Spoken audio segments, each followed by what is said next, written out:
একদা এক সুদূর রাজ্যে ছিল একটি রহস্যময় শঙ্খের রাজ্য। রাজ্যটি ছিল আকাশের অনেক উপরে, যেখানে মেঘের মধ্যে বসবাস করত বিভিন্ন প্রাণী, এবং সেই রাজ্যটির শাসক ছিল এক শক্তিশালী শঙ্খরাজ।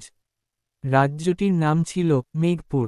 মেঘপুরের সীমানা ছিল এতটাই অদৃশ্য যে কেউ যদি সেই রাজ্যে প্রবেশ করতে চাওয়ার সাহস করত, সে এক অসীম পথের মধ্যে হারিয়ে যেত। তবে মাঝে মাঝে কিছু সাহসী তরুণ তরুণী এই রাজ্যটির খোঁজে বের হতো। তাদের মধ্যে ছিল এক যুবক অরুণ। অরুণ ছিল এক সাধারণ গ্রামের ছেলে, কিন্তু তার মধ্যে ছিল অবিশ্বাস্য এক শক্তি, শঙ্খ বাজানোর দক্ষতা।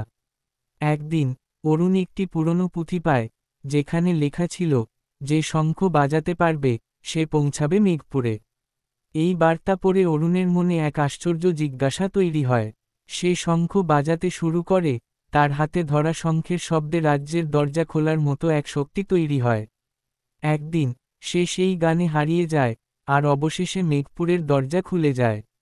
রাজ্যটির ভিতরে প্রবেশ করে সে দেখতে পায় এক বিশাল মেঘের পাহাড়, যেখানে বিচিত্র প্রাণী এবং বিশালাকা উদ্ভিদ বাস করে।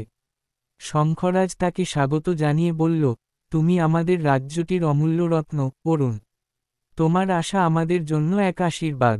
অরুণকে শঙ্খরাজ শিখিয়েছিল সেই বিশেষ শঙ্খ বাজানোর কৌশল, যা রাজ্যটির শক্তির মূল। অরুণ এক সময় শঙ্খরাজের পরামর্শে তার গ্রামে ফিরে যায়, যেখানে সে তার শক্তি দিয়ে গ্রামবাসীদের সাহায্য করতে শুরু করে। মেঘপুরের রহস্য এবং শঙ্খের শক্তি তাকে এক নতুন পথে নিয়ে গিয়েছিল, এবং সেই পথের সাথে শুরু হয়েছিল তার এক অসীম যাত্রা, যেখানে প্রতিটি বাজানো শঙ্খ এক নতুন দিগন্ত খুলে দেয়।